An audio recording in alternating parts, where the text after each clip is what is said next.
Mirësitë e leximit të sures El-Qiyame.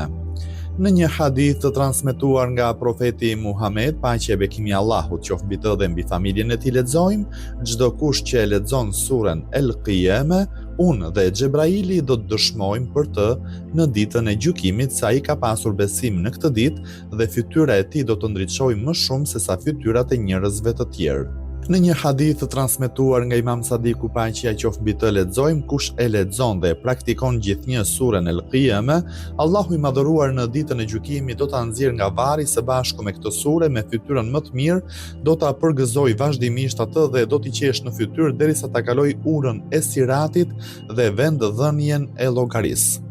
Duhet të kemi parasysh faktin se ajo që transmetohet nga dëshmitë si mirësi e leximit të sureve të Kuranit është pohuar qartë në këtë hadith të Imam Sadikut, pra rrjedhimisht të gjitha këto janë si premisa për praktikimin dhe zbatimin e përmbajtjes së sureve dhe ajeteve kuranore.